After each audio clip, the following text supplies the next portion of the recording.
mari kita panjatan dengan segala puji kepada Allah Subhanahu wa taala. Salam serta salam juga marilah kita sampaikan kepada junjungan alam Nabiullah Muhammad sallallahu alaihi wasallam, juga untuk keluarga beliau dan sahabat-sahabat beliau.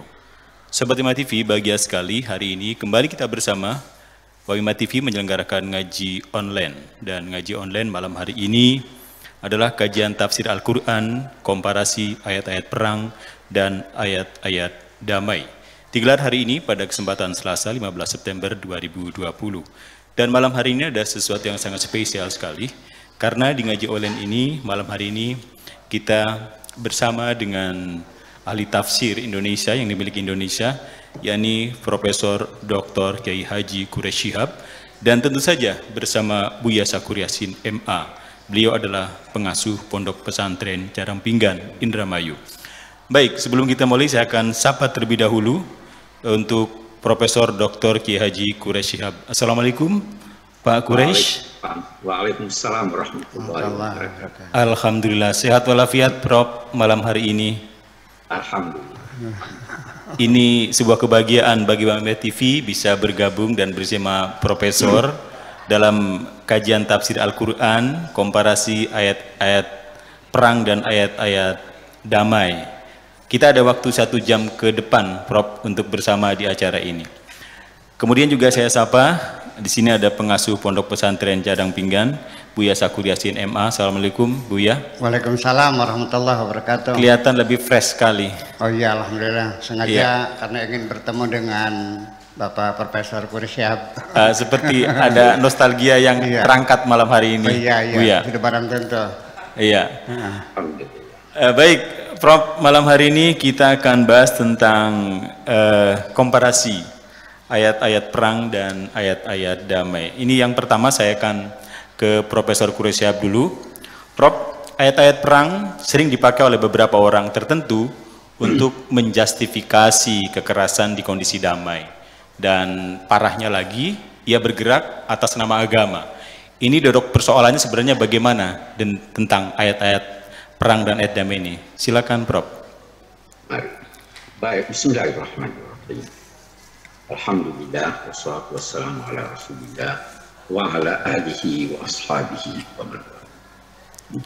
Yang pertama kita ingin garis bawahi bahwa kitab suci Al-Quran mengandung petunjuk-petunjuk untuk kehidupan umat manusia.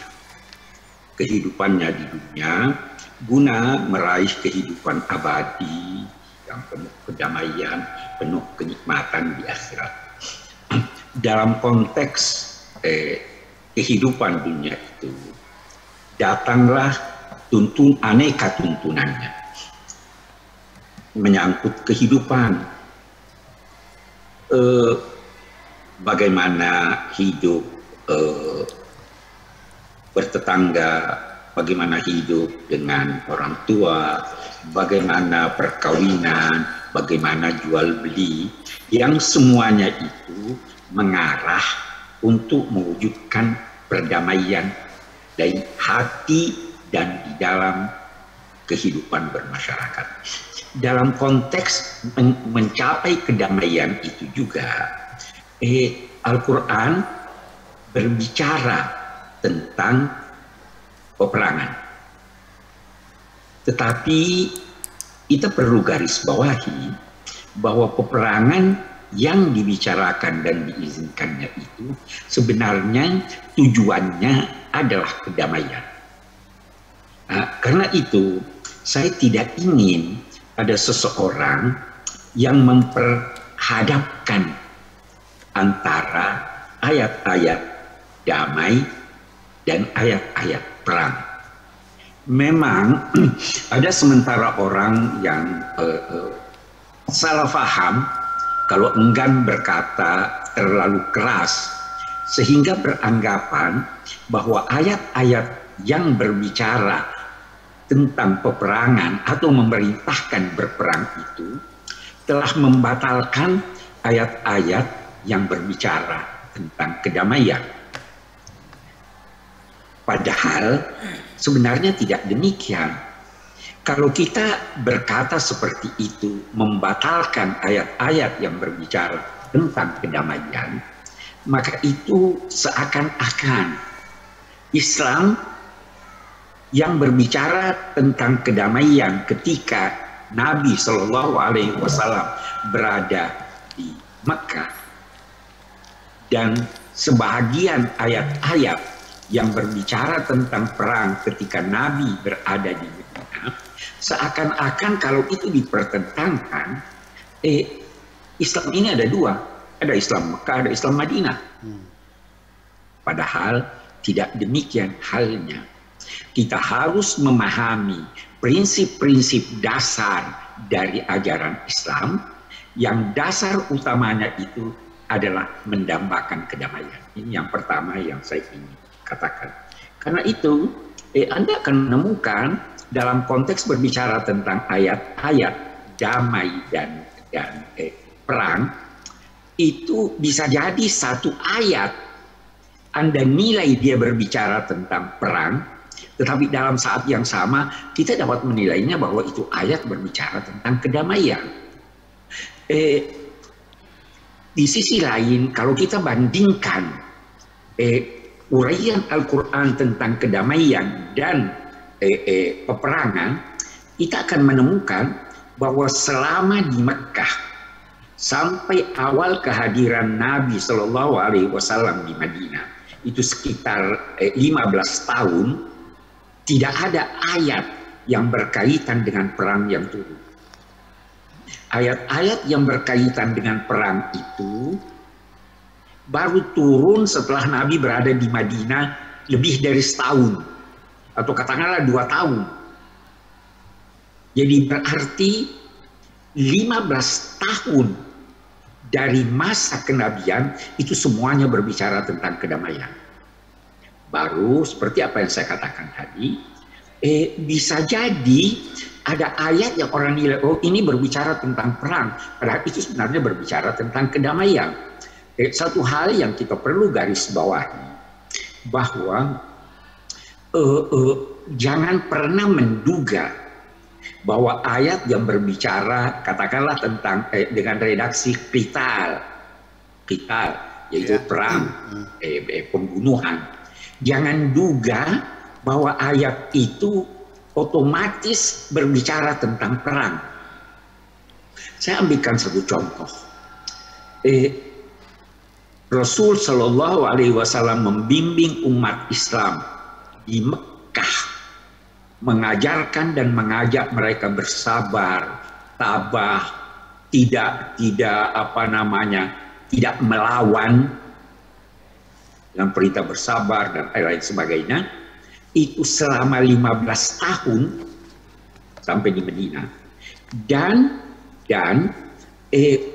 pengajaran Nabi itu demikian mantap di hati sahabat-sahabat beliau atau sebagian besar sahabat-sahabat beliau, sehingga ketika ada perintah Allah untuk melakukan peperangan, sebahagian di antara mereka itu merasa berat.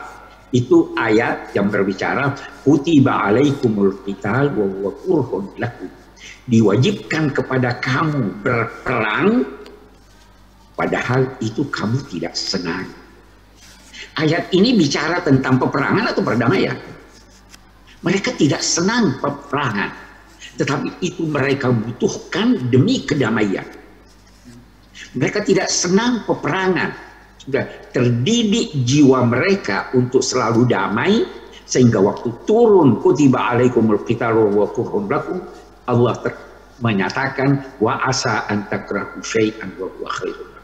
Jadi ayat ini bicara tentang perang, tetapi sebenarnya kandungannya mengisyaratkan bahwa jiwa umat Islam yang ditempa oleh Nabi, dididik oleh Nabi itu selalu enggan berperang, selalu tidak senang kepada peperangan. Itu satu dulu yang saya tidak ingin kita itu ketika melakukan komparasi hanya menganggap oh ini ada ayat qital, ini ayat salam. Padahal tidak semua qital berarti perang, tidak semua juga damai itu hanya dengan kata salam. Ada qital dalam Al-Quran yang berarti kutukan, tidak ada pertumpahan darah. tidak ada kekerasan. Qatalahumullah anna yufakun. Ada qital yang hanya pertengkaran, tidak ada kekerasan. Wa in ta'ifatani minal mu'minina iqtatalu. Nah, jadi ini satu yang kita mau lihat. Nah, yang kedua kita ingin lihat karena memang sekian banyak ayat yang berbicara tentang peperangan, ulama-ulama lantas berkata, sebenarnya kita cukup untuk memahami pandangan Al-Quran tentang perang, membaca suratul Baqarah, ayat 190.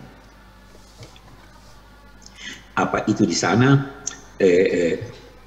وَقَاتِلُوا فِي سَبِيلِ اللَّهِ الَّذِينَ يُقَاتِلُونَكُمْ وَلَا تَعْتَدُوا إِنَّ اللَّهَ لَا يُحِبُّ الْمُعْتَدِينَ. Perangilah orang-orang yang memerangi kamu. Kita garis bawahi, izin perang itu diizinkan terhadap orang yang memerangi kamu. Dan la ta'tadu, jangan melampaui batas. Jangan bunuh anak kecil, jangan bunuh perempuan, jangan bunuh orang tua yang tidak terlibat dalam peperangan, jangan bumi hanguskan dataran. Itu semua adalah tidak agresi. Baru kita baca lanjutannya, wa qatiluhum hatta la takuna fitnah wa yakunu dinu lillah.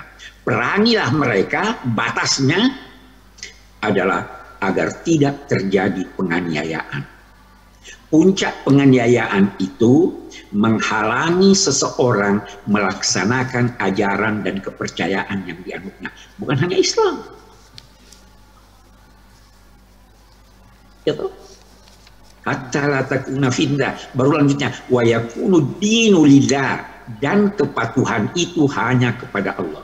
Salah satu bentuk kepatuhan itu adalah memberikan kesempatan kepada setiap orang melaksanakan ajaran agamanya walau Anda tidak setuju.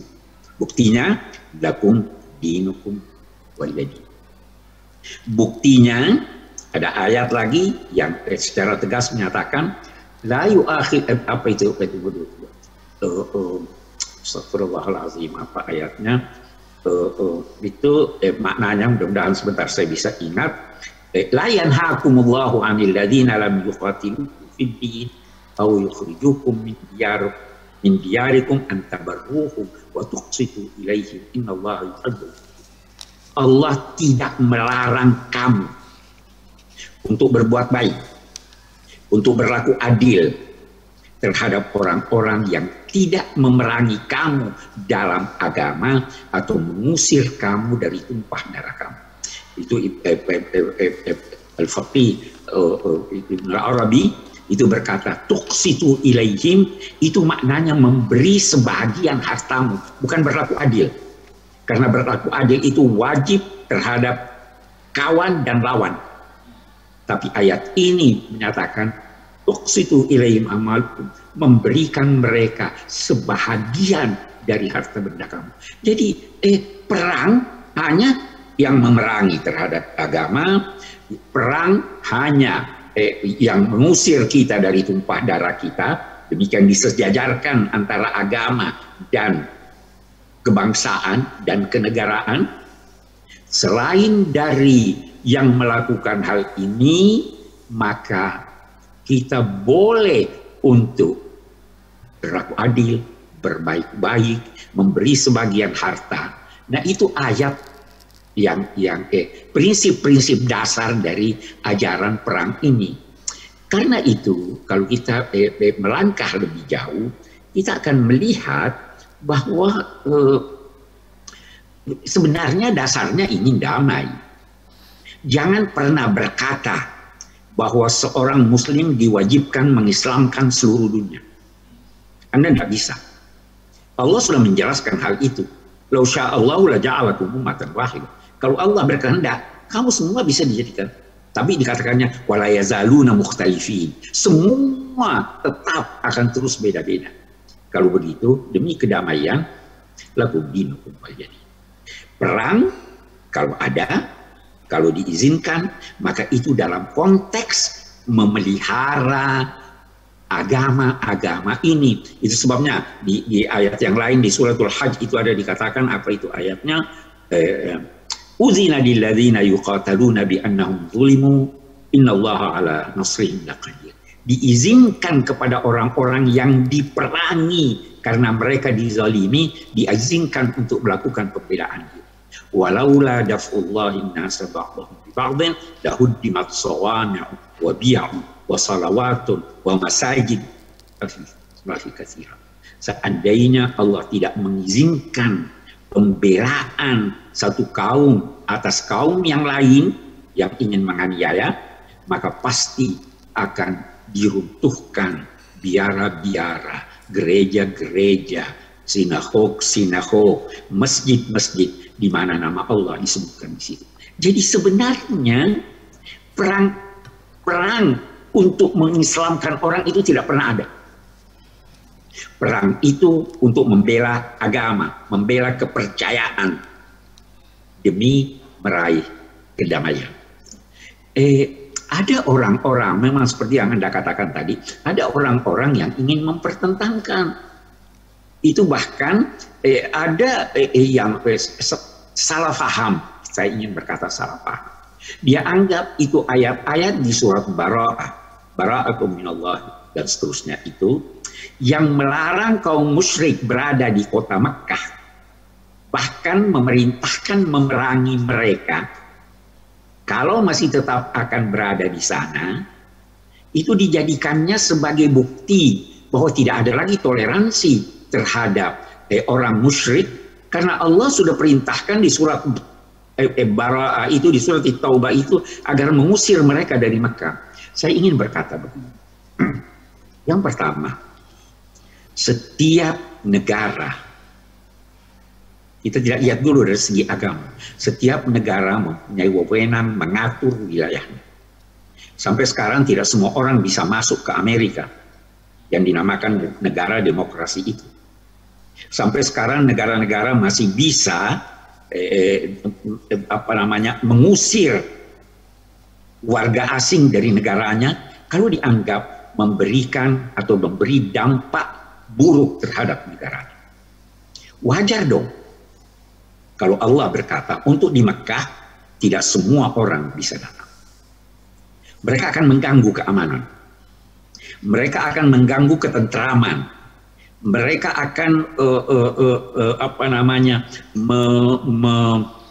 menyebarluaskan ide-ide yang bertentangan dengan ajaran Islam. Jangan biarkan mereka ke sana. Itu diakui oleh dunia internasional sampai sekarang. Jadi jangan kaitkan ayat yang berbicara tentang kesucian kota suci Mekkah dan Madinah, lalu berkata kalau begitu ini berlaku umum. Tidak. Itu pun mari kita lihat ketika Allah berbicara tentang itu di surat Taubah atau surat Bara'ah itu ada ayatnya yang sangat-sangat perlu diperhatikan oleh semua orang. Apa itu? Wa ahadum minal musyrikin astajaraka fa'ajirhu hatta yasma' kalam Allah. Ada riwayat yang menyatakan begini, orang-orang musyrik yang ada di luar kota Mekkah setelah mereka diizinkan dan diminta untuk keluar dari kota Mekkah, itu berkata, kami sebenarnya ingin mendengar dari Nabi, tapi kami tidak bisa ke Mekkah.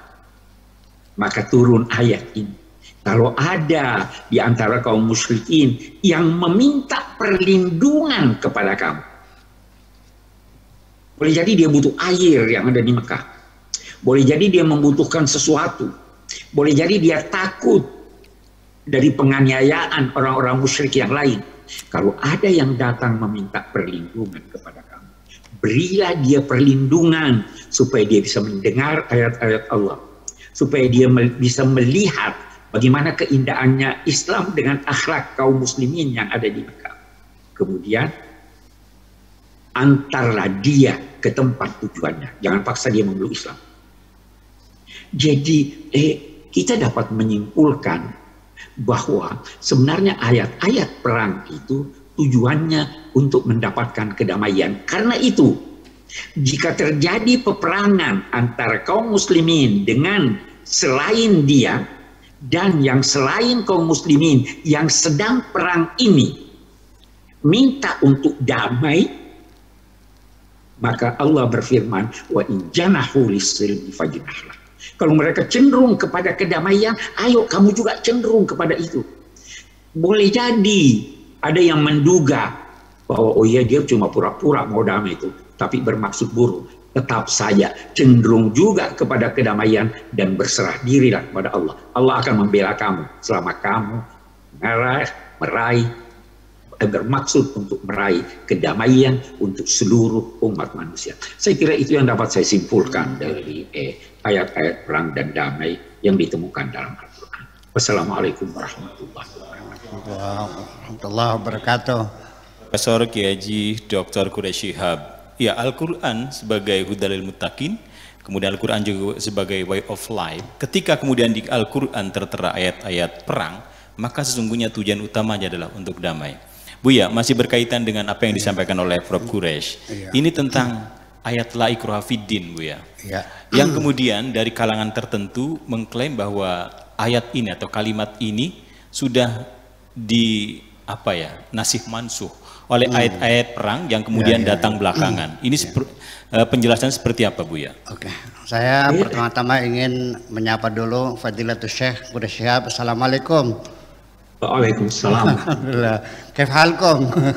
Alhamdulillah, kangen. Wahasduni Syekh. Wahasdana ya akhi, wasyufti wahas. Amin. Begini, intinya saya mendengar tadi penjelasan dari Bapak Profesor Quraish Shihab, saya sangat setuju sekali, 100% setujunya. Dan saya tidak bermaksud ingin menghadapkan ayatul saif dengan ayatul silm ini, tetapi dia nampaknya berhadapan sendiri ketika melihat situasi kondisi seperti ini. Ya, berbagai kebijakan sedang digulirkan, masalah dai itu sertifikasi dai dan sebagainya. Ya, dengan good lookingnya macam itu. Kemudian saya melihat kedua belah pihak yang keras dan yang lembut ini masing-masing punya dalil. Apa yang dilakukan Usamah bin Laden itu ada dalilnya. Apa yang dilakukan oleh Abu Bakar al-Baghdadi juga ada dalilnya. Yang moderat seperti Pak Quraish Shihab ya ada dalilnya. Nah itulah, sehingga ketika umat Islam itu diserang sebagai agama keras, agama al-unf, agama teror, radikal sebagainya, umat Islam lalu mengemukakan beberapa dalil dari Al-Quran, antara lain. Nah, nanti sini saya ingin mendekatkan diri kita kepada literasi Islam itu sendiri kepada maraja sebagai acuan kita bersama. Mereka mendalilkan bahwa Al-Quran itu bukan ajaran yang beringasan, yang ganas, yang kejam, tidak.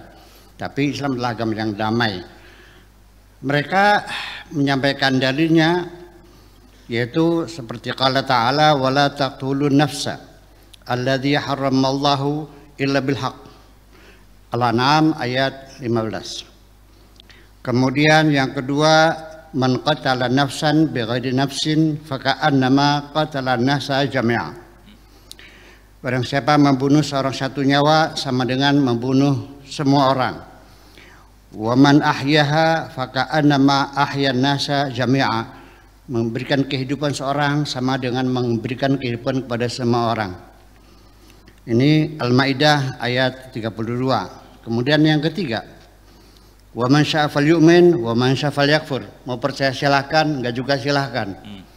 Kemudian lakum dinukum waliyadin.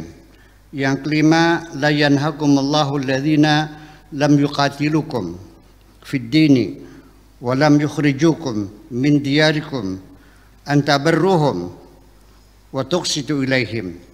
Yang keenam, yaitu ayat wala tujadil ahlal kitabi illa billati hiya ahsan. Ini ayatnya banyak sekali. Tetapi ketika kita baca literasi, tafsir-tafsir yang selanjutnya, kita makanya perlu ditanyakan kepada Bapak Profesor Quraish Shihab, Ini dalam takwilat para mufassirin, ini mengatakan waqtalafa ahlu takwil, para ahlu takwil berbeda pendapat fil ladzina unu bihadhil ayat, mengenai orang-orang dimaksudkan di dalam ayat ini. Faqala ba'duhum uniya biha alladzina kanu amanu bimakkah. Yang dimaksud mereka itu adalah orang-orang yang beriman yang berada di kota Mekah. Walam yuhajiru, dan tidak berhijrah.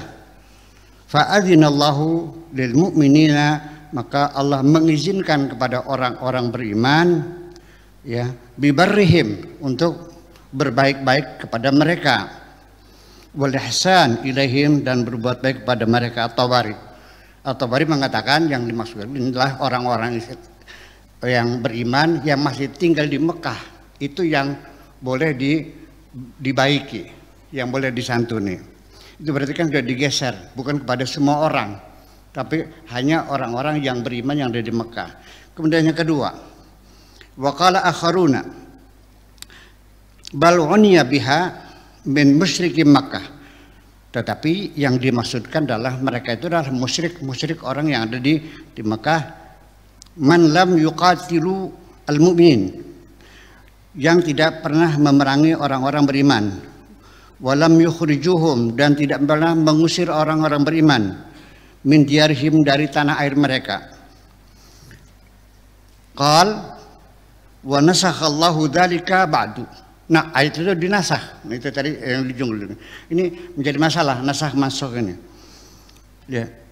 Ya bil amri biqitalihim. At-Tabari diperintahkan untuk memerangi mereka. Ini tafsir At-Tabari. Ini kita kepada literasi, mungkin kita lebih dekat pada kajian-kajian literasinya. Kemudian yang ketiga, ay la yanhakum minal ihsan. Yang maksudkan dengan la yanhakum Allah tadi, alladzina lam yuqatilukum, itu antabarruhum, itu maksudnya ay lam yanhakum minal ihsan ilal kafarah. Allah tidak melarang kamu berbuat baik kepada orang-orang kafir, alladzina la yuqatilunakum, yang tidak memerangi kamu, fid din, dalam agama, kan nisa, seperti perempuan, wa du'afa, orang-orang lemah minhum di dalam mereka. Ya, Ibnu Katsir. Berarti sudah digiring bahwa yang boleh dibaik-baik itu adalah perempuan, anak-anak, orang-orang yang lemah. Ini tafsirannya. Kemudian ayat tadi selanjutnya kita baca ayat yang disebutkan tadi, man ahyaha jami'an fakana ma ahyam, itu coba kita baca ayat seluruhnya Pak Quraisy Shihab. Min ajli dzalika katabna ala bani Israila annahu man qatala nafsan bighairi nafsin aw fasad fil ardi faka'annama qatala nasa jami'a wa man ahyaha faka'annama ahyan nasa jami'a. Itu di dalam kitab Bani Israel, ya, untuk Israel. Walaqad ja'athum rusuluna bil bayyinati thumma inna katsiran minhum ba'da dzalika fil ardi lamufsirun. Nah, ayat berikutnya, innama jazaa'ul ladzina yuharibuna Allaha wa rasulahu wa yas'auna fil ardi fasada an yuqattala, dibunuh. Ini ayat seperti ini. Au yusallabu, atau disalib. Au tuqatta'u aydihim wa arjuluhum, atau tangannya dan kakinya dipotong-potong. Min khilaf, potong kanan, potong kiri, tangannya kiri potong, tangan potong, dipotong kaki dan tangannya semuanya. Au yunfauna minal ardi, atau diusir dari negeri itu. Dzalikal hum khizyun fid dunya wa lahum fil akhirati adzabun azim. Kemudian juga selanjutnya surat At-Taubah ayat 191. Ya ayyuhalladzina amanu innamal musyrikuuna najisun fala taqrabu al-masjidal harama ba'da amihim hadza. Ya, mal musyrikuuna ditafsirkan illa rijsun khinzir au kalb. Ini para mufassir yang Pak Quraisy. Ya itu. Kemudian di surat Al-Fatihah juga itu juga ketika menafsirkan ghairul maghdubi ay al-yahud waladhalin dan orang adalah Nasrani. Kemudian surat At-Taubah wa idzan salakhal ashhurul hurum faqtulul musyrikina haitsu wajadtumuhum wa khuduhum wahsuruhum waq'udu lahum kulla marsadin fa in tabu wa aqamu salata wa atu zakata fa khallu sabilahum innallaha ghafurur rahim. Qala al-Qurtubi fi tafsirihi qala al-Husain bin al-Fadl nusikhat hadhihi al-ayah ya kullu ayatin fiha al-i'rad 'anil musyrikin was-sabr 'alaihim. Perintah Islam untuk bersabar, untuk mengabaikan mereka sudah dinasakh dengan ayat ini. Ini kembali kepada, nah ini kan literasi ini yang mulia Bapak Fadilatul Syekh, ini literasi masih dibaca oleh orang-orang anak-anak kita semuanya ini. Kemudian 4 At-Taubah, waqatilul musyrikina kafa kama yaqatilunakum kafa. Kemudian At-Taubah juga, infiru khifafan wa thiqalan wajahidu bi amwalikum wa anfusikum fi sabilillah. Kemudian lagi ya ayuhan nasu inna khalaqnakum min dzakari wa untha wa ja'alnakum syu'uban wa qabaila lita'arafu inna akramakum 'indallahi atqakum innallaha alimun khabir. Al-Hujurat ayat 13. Ini ayat ini selalu kita kumandangkan bahwa Islam adalah ajaran pluralisme, bekerja sama dengan seluruh bangsa, membangun perdamaian.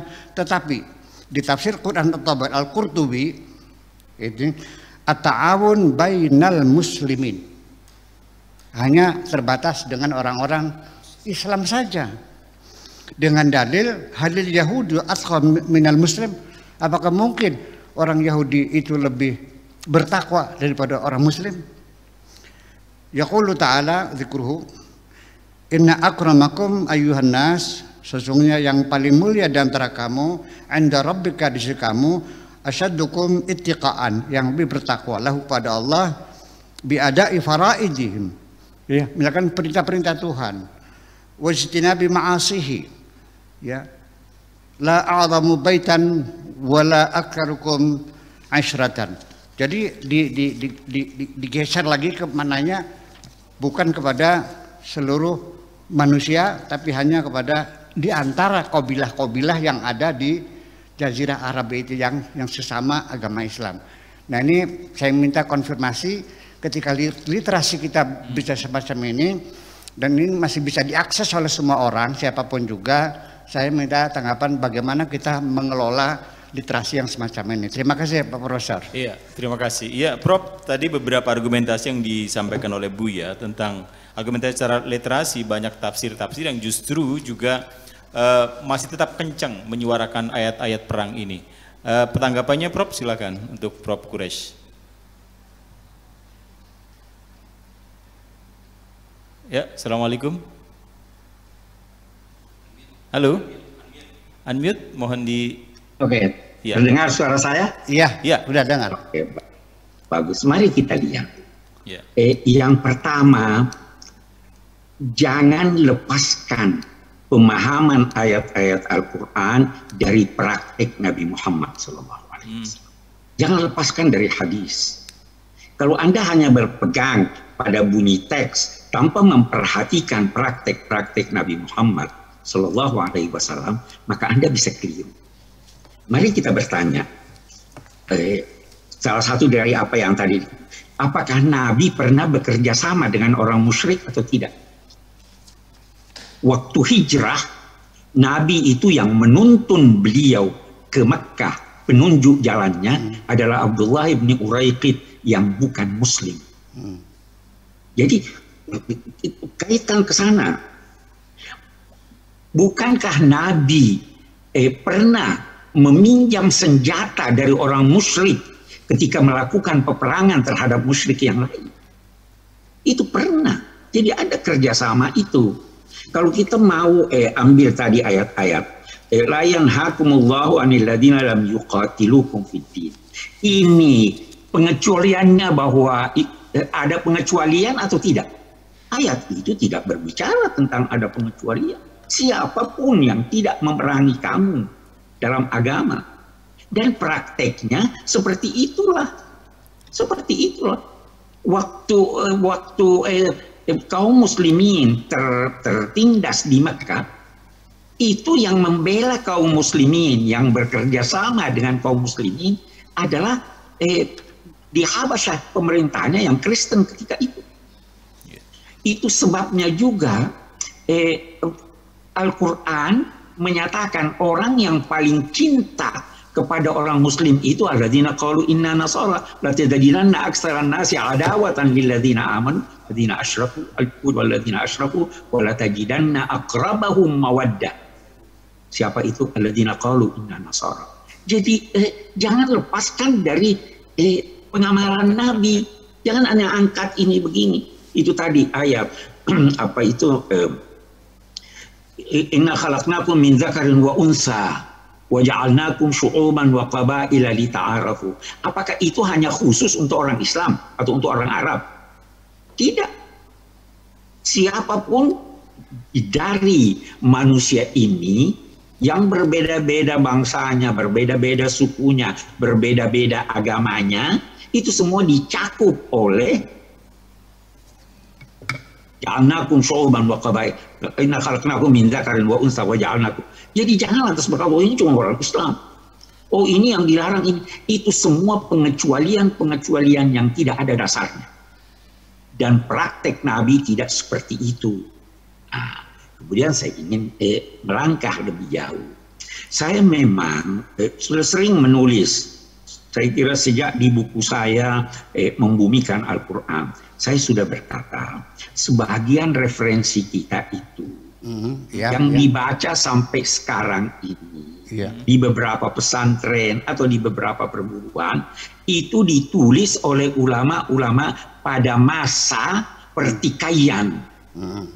Sampai-sampai di Al-Baydawi, sampai sekarang itu diajarkan Al-Baydawi. Di situ ada dikatakan di bawah hadis la tatawara narahuma. Orang muslim dan non muslim itu tidak boleh bertetangga. Tidak boleh berada di suatu tempat yang api yang mereka gunakan untuk masak terlihat dari tempat yang lain. Ini nggak masuk di akal. Padahal Nabi bertetangga. Sekian banyak hadis yang menyatakan non muslim itu punya hak kebertetanggaan. Jadi itu seperti itu juga hadis-hadis jangan mengucapkan salam kepada non muslim. Itu masih ada. Padahal itu Nabi kemukakan dalam konteks orang-orang yang memerangi. Jangan jadi munafik. Jadi itu tadi semua ayat-ayat yang disebut itu sebenarnya. Dan ada satu hal lagi, jangan pernah mengeneralisir. Laisu sawa min ahlil kitab ummatun qa'imah. Tidak sama mereka. Manusia ini tidak sama. Ada yang cinta damai, ada yang memang cerewet. Jadi kita harus kita tidak boleh menjadikan pendapat seseorang siapapun dia kecuali Rasul Shallallahu Alaihi Wasallam yang pasti benar dan terbebaskan dari kesalahan. Semua bisa salah. Dan penafsiran itu dipengaruhi oleh perkembangan masyarakat, dipengaruhi oleh kecenderungan pribadi, dipengaruhi oleh perkembangan ilmu, sehingga seandainya itu ada tulisan dari Al-Aqad tentang dalam bukunya, sebentar saya ingat namanya. Beliau berkata, seandainya sahabat-sahabat Nabi itu hidup sekarang, pasti mereka itu mempunyai penafsiran yang berbeda dengan pendapat-pendapat mereka yang mereka sampaikan pada masa Rasul Shallallahu Alaihi Wasallam.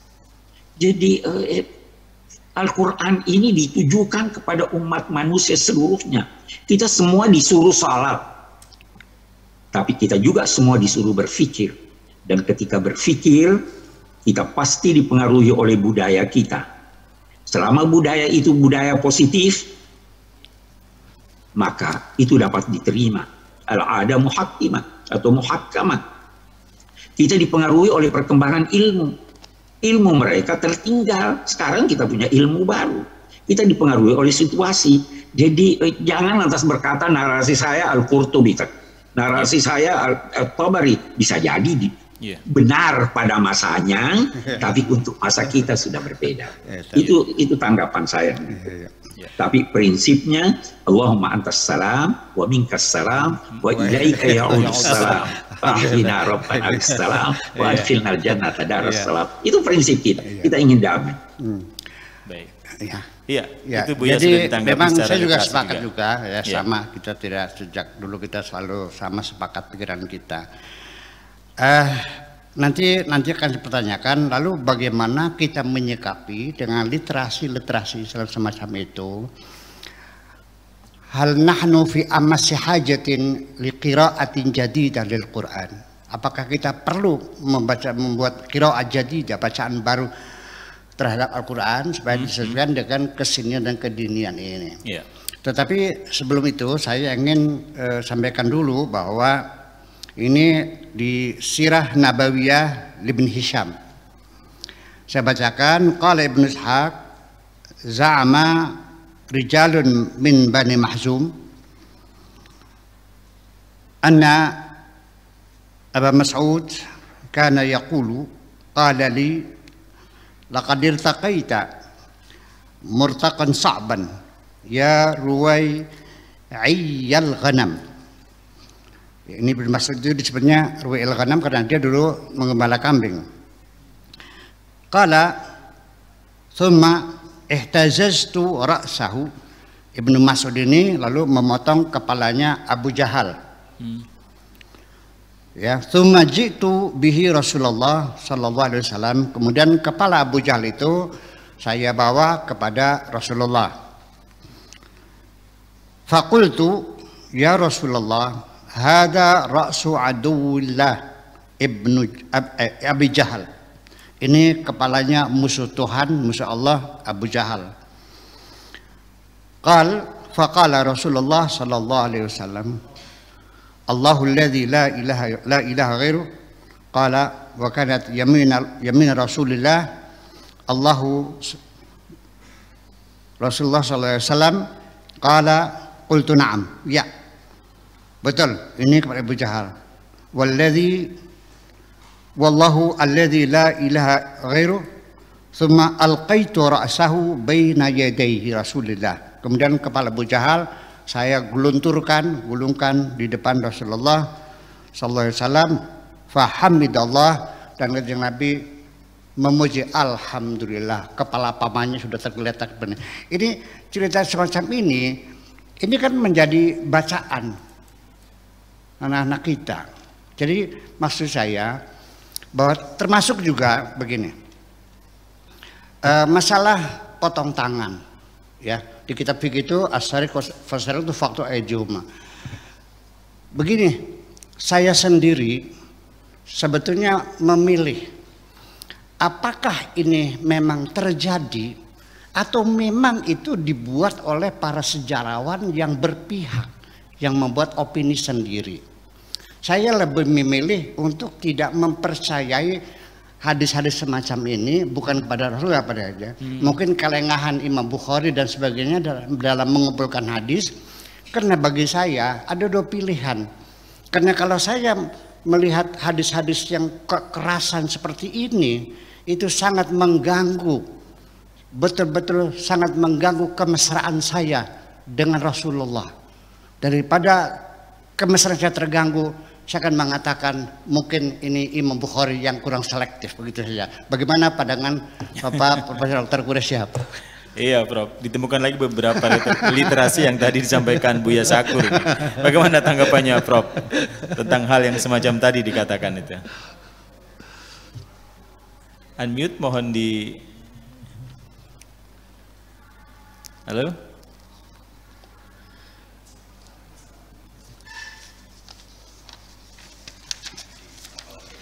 Iya.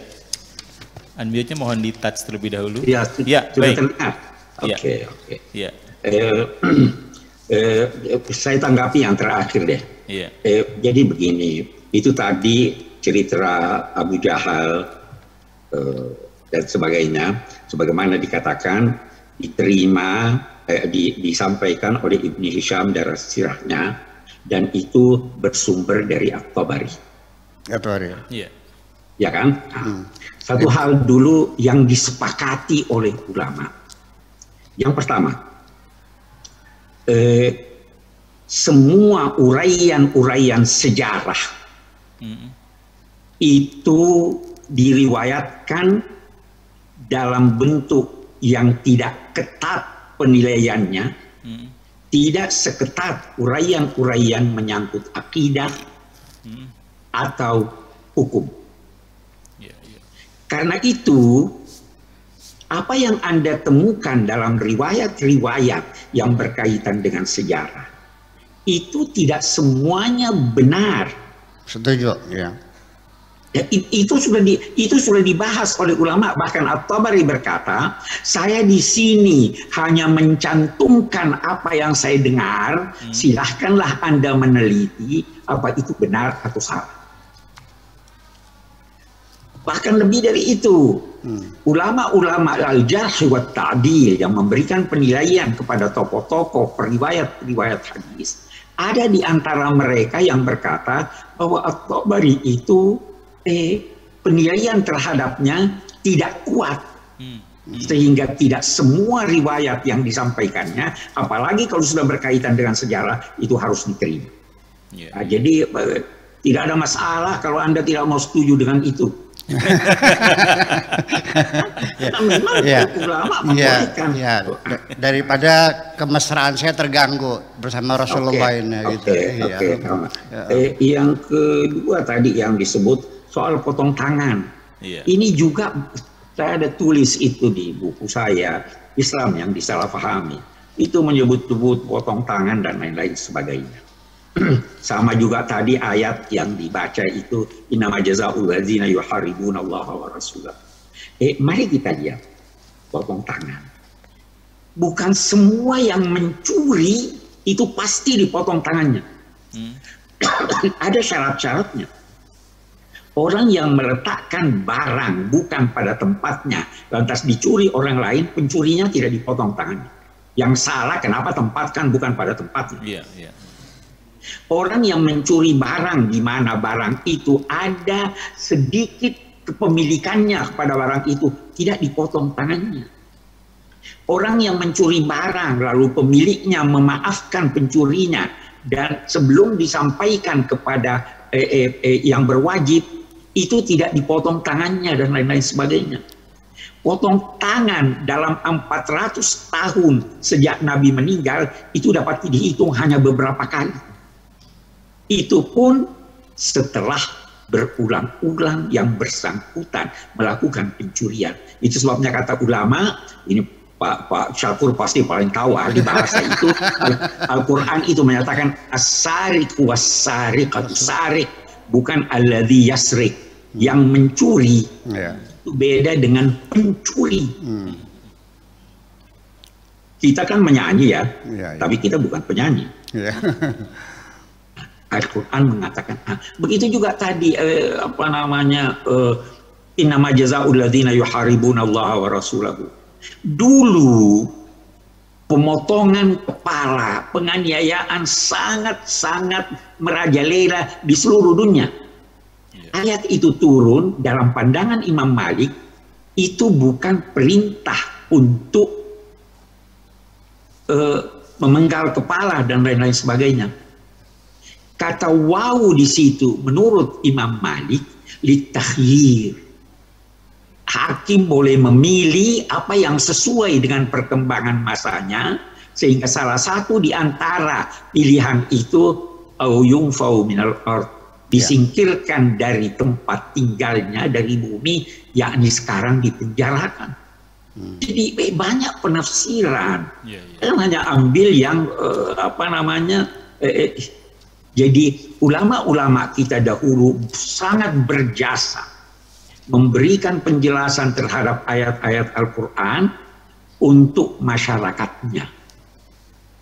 Kita sekarang dituntut untuk melakukan pembaharuan pemikiran, at-tajdid, dalam memahami kitab suci agar supaya sesuai dengan perkembangan masyarakat yang positif.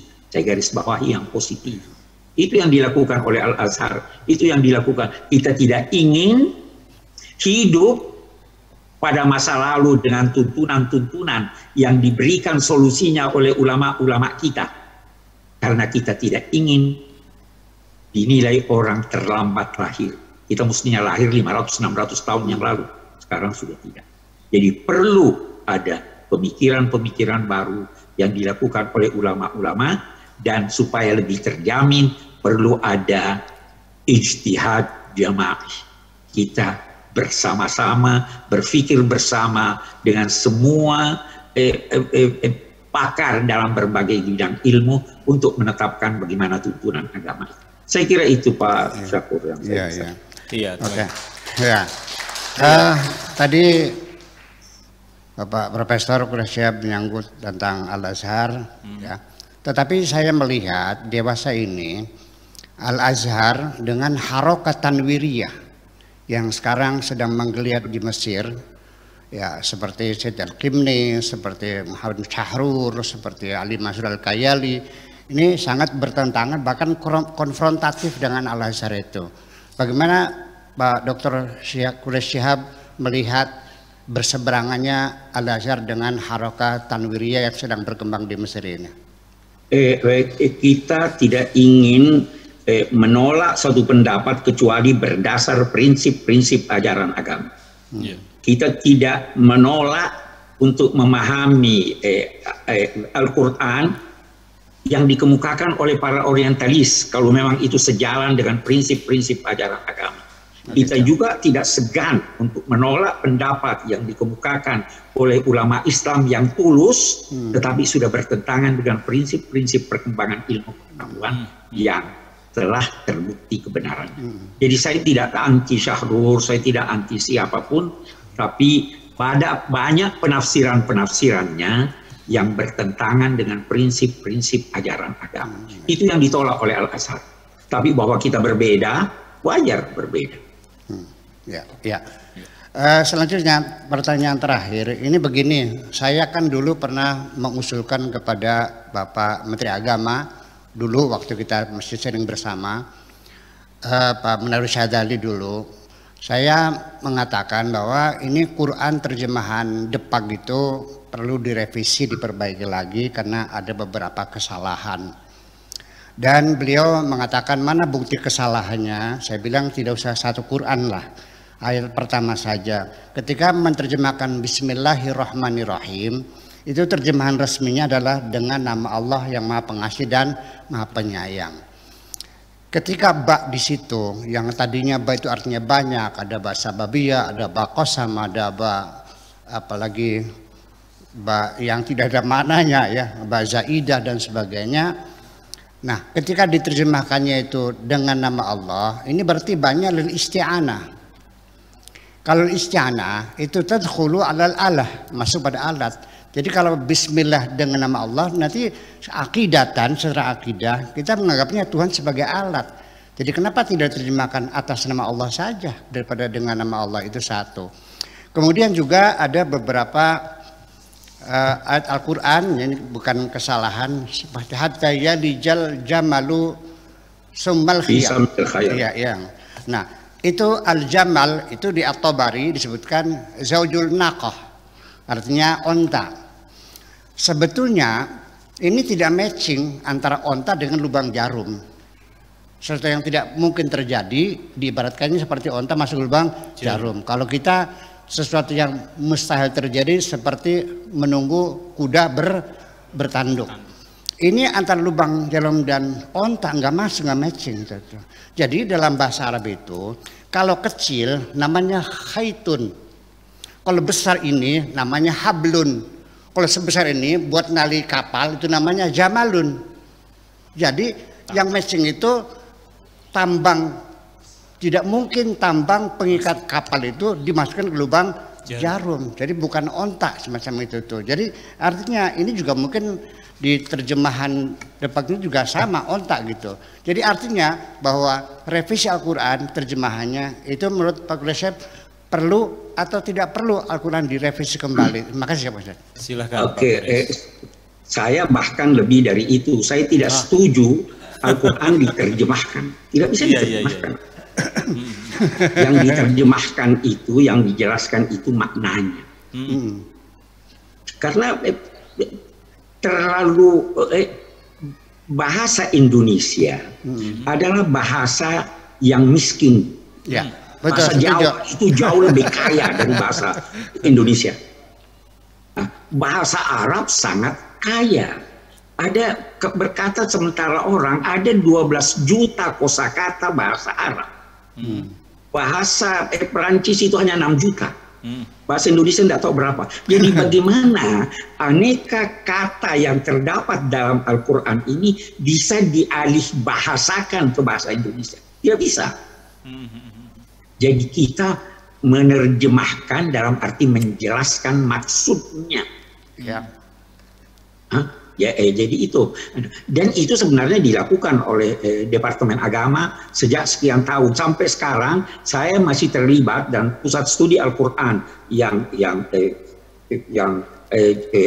ada di Jakarta itu, di mana saya juga terlibat di sana, itu sampai sekarang masih terus terlibat dalam usaha untuk memperbaiki sebisa mungkin apa yang tercantum dalam terjemahan Departemen Agama. Tapi apa yang kita lakukan itu masih perlu terus dari saat ke saat ditinjau. Jadi tidak ada terjemahan Al-Quran. Kita tidak bisa terjemahkan. Ada kata-kata dalam bahasa Jawa yang tidak ada dalam bahasa Indonesia. Ya kan? Karena bahasa Jawa sangat kaya. Saya tidak tahu apa bahasa Indonesianya miris. Ya kan? Jadi tidak terjemahan. Terjemahan maknanya, penjelasan maknanya. Saya kira itu. Ya, oke. Virtual. Nampaknya di ujung virtual juga sudah gabung bersama kita ini ada Profesor Komarudin Hidayat ini untuk juga bisa menanggapi saya kira tentang ayat-ayat perang dan ayat-ayat damai. Langsung saja saya bergabung dengan Profesor Komarudin. Assalamualaikum, Prof. Waalaikumsalam. Alhamdulillah bisa bergabung lagi. Baik, Prof, malam hari ini kita pembicaraan agak sedikit seru nih tentang perang dan damai, dan itu adalah bahasan kita dari ayat Al-Quran. Pendapat Prof sendiri bagaimana, Prof? Silakan. Ini dua orang ini kan guru saya ya. Pertama, setelah pandemi ini saya banyak belajar. Dulu saya kalau mengikuti kelas Pak Kures itu kan harus datang ke kampus. Sekarang saya tinggal buka YouTube, ikuti terus gitu. Jadi ini ada blessing pandemi ini, kita banyak belajar. Saya tidak akan masuki wilayah yang disampaikan tadi. Beliau ini pakar-pakar referensi di tanah air ini, bahkan juga di Asia. Saya ingin menggarisbawahi tadi bahwa ketika belajar Islam tadi Prof. Kores mengatakan ada 3 sosok, yaitu Rasulullah, kemudian teks Al-Quran, dan juga konteks zamannya. Nah, sekarang kita melakukan interpretasi. Oleh karena itu kalau hanya satu aspek saja yang diambil itu kemudian ya bisa jadi bisa salah gitu. Kemudian saya melihat tentang perang ini ayat-ayat sejarah, ayat-ayat sosial ya, ayat-ayat ijtimaiyah, bahwa perang itu memang tidak mungkin dihindari, tidak mungkin. Alasannya macam-macam ya. Pertama tentu kalau kita bicara psikologi, perang itu dalam hati kita. Kemudian perang dalam pikiran, ghazwatul fikri. Sekarang perang dalam medsos, ada lagi perang fisik. Ya. Saya melihat bahwa sejak perang dunia pertama dan kedua, perang fisik itu drastis berkurang. Yang terjadi perang dagang, perang politik, perang medsos, tapi perang fisik itu jauh berkurang. Jadi persoalan perang ini tidak semata karena alasan agama. Indonesia juga pernah mengalami perang, karena tanpa perang mungkin kita ya sulit untuk mengatur republik ini. Tapi republik ini didirikan bukan sebagai mesin perang. Agama apapun ketika awal itu akan menghadapi orang-orang kekuatan yang terganggu, yang berusaha menindas, mematikan dari awal. Rasulullah juga begitu, dihadapkan kekuatan yang menindas agar tidak tumbuh, maka terpaksakan perang. Tapi perang waktu itu kan untuk membela diri, bukan Islam sebagai mesin perang. Nah, ini penting sekali. Di Amerika, di Eropa juga luar biasa negara-negara perang itu, tapi sejarah kemudian menyadarkan perang itu nggak banyak untungnya, maka Eropa yang biang keroknya pun sekarang malah Uni Eropa, gitu kan. Oleh karena itu konteks zaman tadi jadi penting, konteks sosial, konteks psikologis. Bahkan Nabi sendiri sesungguhnya keikutsertaan perang kan sedikit sekali. Misinya itu rahmatanil alamin. Saya sering mengatakan bahwa kita perlu bedakan antara Rasulullah sebagai fakta historis yang dikurung dalam ruang dan waktu dan budaya waktu itu dengan misi agungnya yang melewati batas-batas waktu, zaman, etnis dan sebagainya.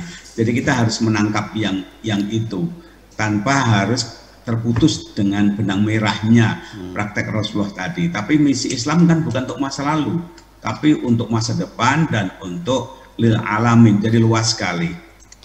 Yang berikutnya, perang sekarang ini ada perang hegemoni, perang dignity, perang identitas, itu dengan bentuk yang beda perangnya itu. Sekarang Amerika dan Cina perang, tapi perangnya beda lagi bentuknya. Jadi perang itu memang tidak bisa dihilangkan.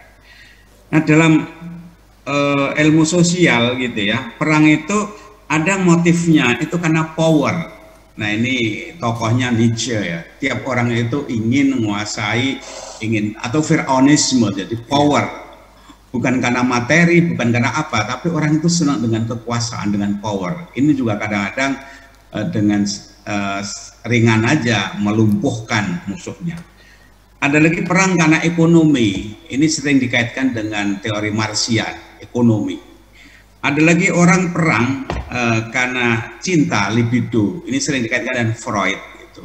Dalam skala yang kecil sampai yang besar, tiga-tiganya ini muncul dalam kehidupan masyarakat. Apakah karena mempertahankan merebut power, atau perebutan ekonomi, atau merebutkan cinta.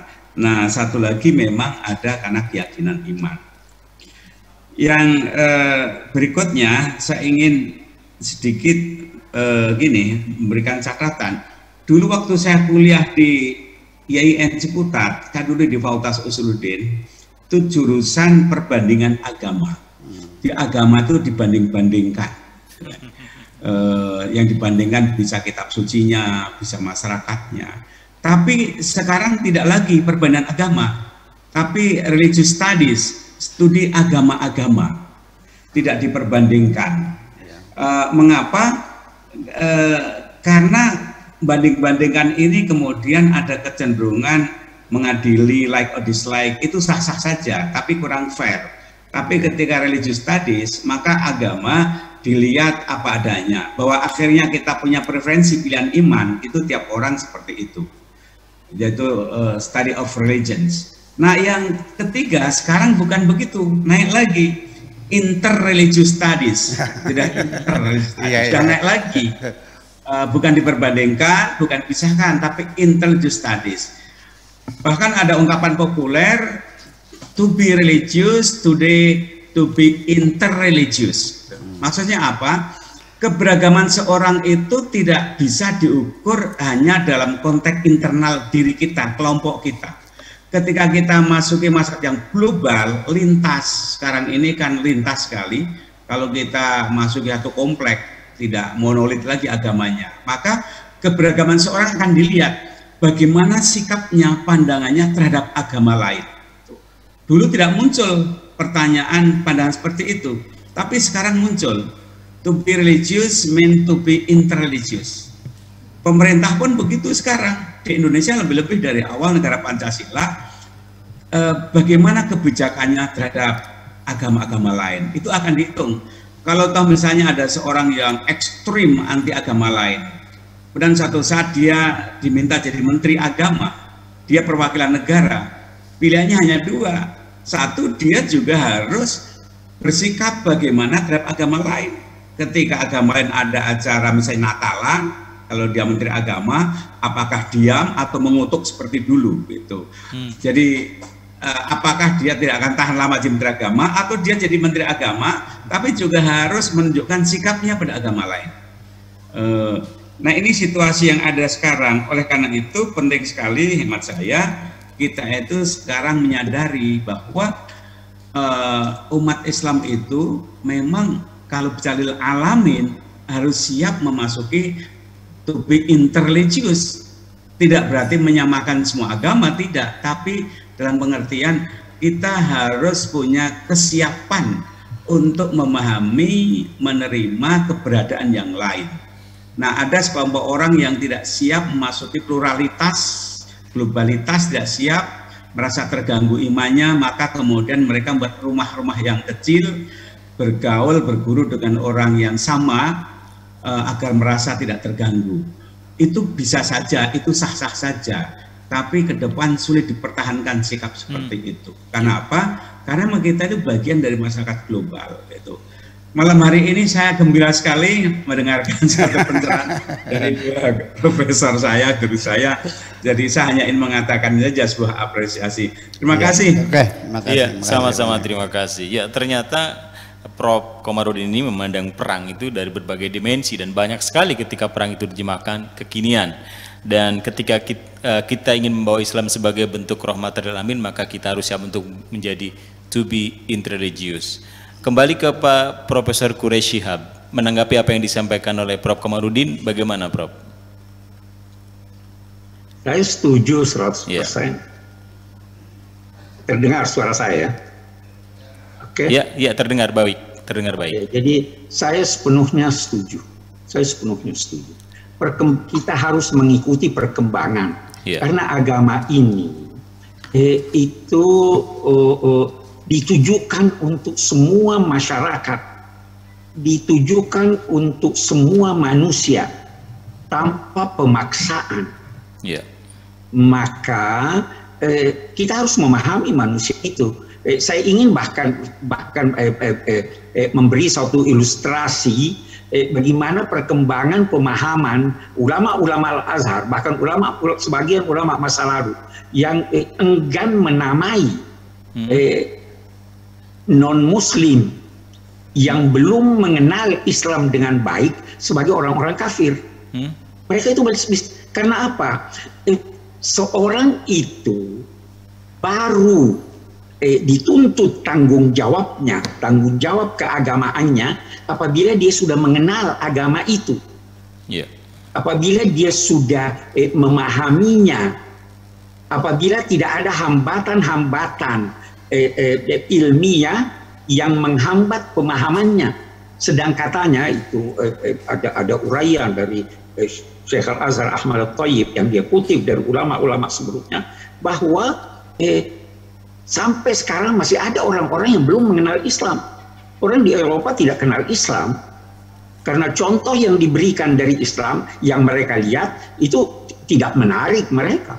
Jadi jangan salahkan mereka, salahkan kita. Kita harus pahami mereka, kita harus pahami perkembangan, kita harus memahami bagaimana kondisi setiap masyarakat untuk kemudian kita menjelaskannya dengan penjelasan yang bisa mereka pahami. Kalau tidak, kita yang salah dong. Saya kira itu. Jadi apa yang dikemukakan oleh Pak Komarudin itu tadi, saya sepenuhnya sependapat. Perang tidak bisa dihindari karena manusia ada yang baik, ada yang buruk. Tetapi jangan paksakan orang menganut agama Anda, karena Tuhan sudah memberikan kebebasan pada setiap orang untuk memahami agamanya dan melaksanakan agamanya, dan masing-masing akan dituntut tanggung jawabnya tentang pilihan yang dipilih. Saya kira itu. Baik, terima kasih Prof. Iya Bu ya, menanggapi Prof Komarudin dan sekaligus juga katakanlah catatan kaki untuk Prof Quraisy, silakan. Udah cukup, tetapi kita hanya bicara fenomena aja. Iya. Orang di luar Islam, mereka tidak langsung membaca kitab suci sebagai referensi, atau hadisnya, atau sirahnya, tidak. Yang mereka lihat itu adalah perilaku umat Islamnya. Iya. Ya kan? Memang kita kalau ingin mempelajari suatu agama, jangan melihat perilaku penganutnya. Karena siapapun itu tidak mungkin bisa merepresentasikan ajaran agama melalui pribadi. Nah, maka oleh karena itulah, jadi yang penting nanti kita tidak mungkin akan memperbaiki perilaku umat Islam. Tapi minimal adalah secara aplikatif saja. Apa yang harus kita lakukan untuk memberikan pemahaman kepada anak cucu kita ini supaya tidak timbul pikiran-pikiran radikal yang ada di dalam referensi-referensi kita itu. Saya kira seperti itu. Ya, baik, terima kasih Bu ya. Kemudian kembali di ujung virtual, di sana juga sudah ada Profesor Budi Santoso. Beliau adalah Rektor Institut Teknologi Kalimantan. Assalamualaikum, Prof Budi. Assalamualaikum, Prof Budi. Ya, mohon dibantu untuk di-touch untuk unmute-nya. Ya, Prof, sudah bisa mendengar, sudah bisa bergabung, connect dengan kami. Ya, Waalaikumsalam. Ya, Waalaikumsalam warahmatullahi. Gimana, Prof? Ya, silakan Prof. Baik. Ya. Malam hari ini kita bicara tentang komparasi ayat-ayat perang dan ayat-ayat damai dalam Al-Quran. Saya minta Prof juga memberikan pandangan tentang hal ini. Silakan, Prof. Ya, terima kasih. Ya, Assalamualaikum, Buya Sakur dan Profesor Quraisy Shihab. Senang sekali saya diundang ke sini untuk menanggapi ini. Jadi saya mendengar dari tadi kedua begawan ya, yang ilmunya mendalam dan melihat sesuatu dari berbagai sudut. Jadi saya sangat menikmati. Jadi kalau agama di tangan orang-orang yang cinta damai akan menjadi damai ya. Kalau agama di tangan orang-orang yang hobinya ribut ya akan jadi ribut ya. Jadi seperti ditulis oleh Khalid Abou Al-Fadl dari University of California, Los Angeles. Beliau bilang, the meaning of the text is often as moral as its reader. If the reader is intolerant, hateful, and oppressive, so will be the interpretation of the text. Jadi suatu teks berbunyi sesuai dengan pembacanya.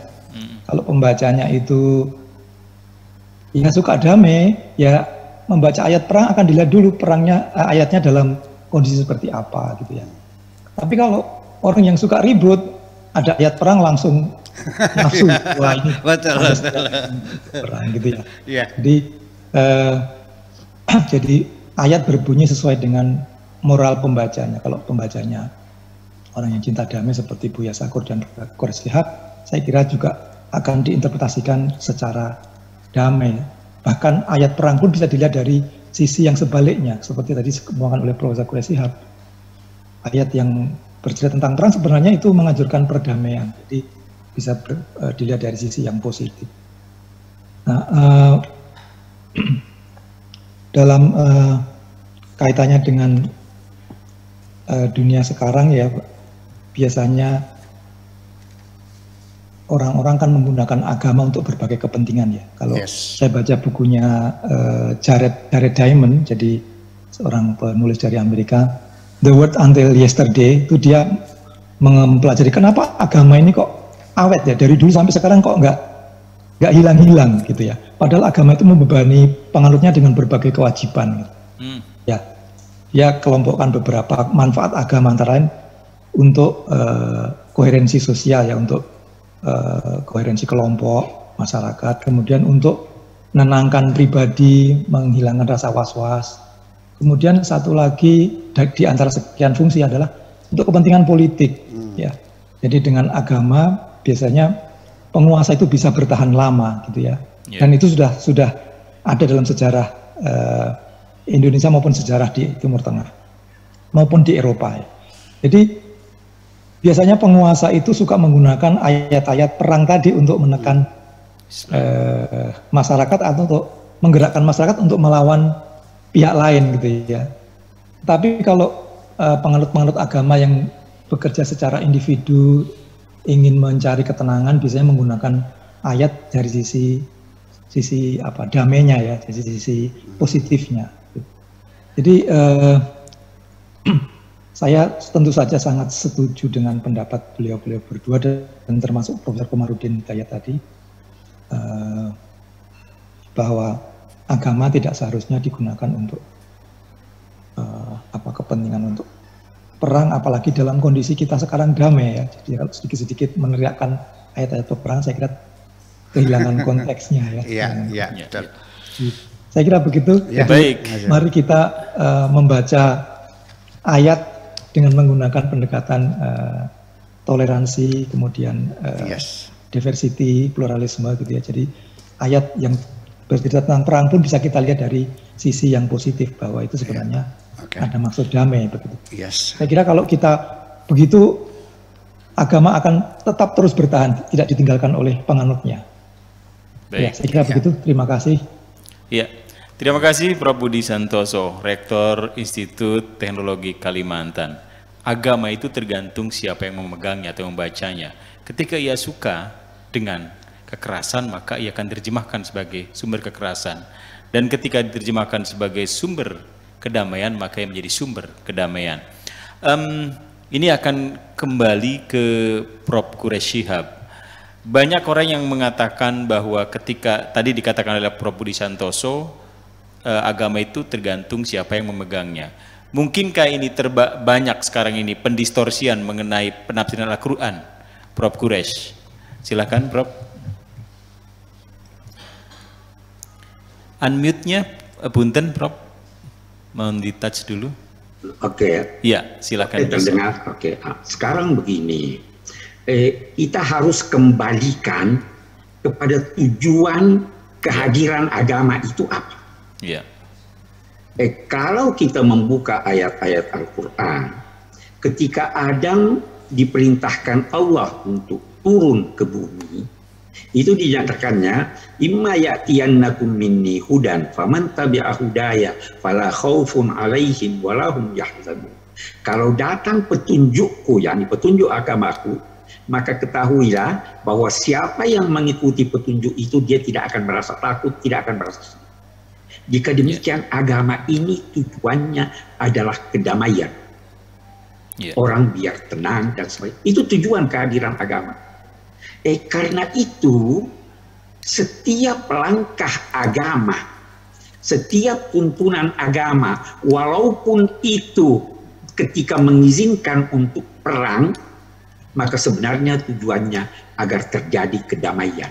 Dan kedamaian itu, kalau kita bicara kedamaian, yang paling pokok dalam kedamaian itu adalah kedamaian hati setiap orang.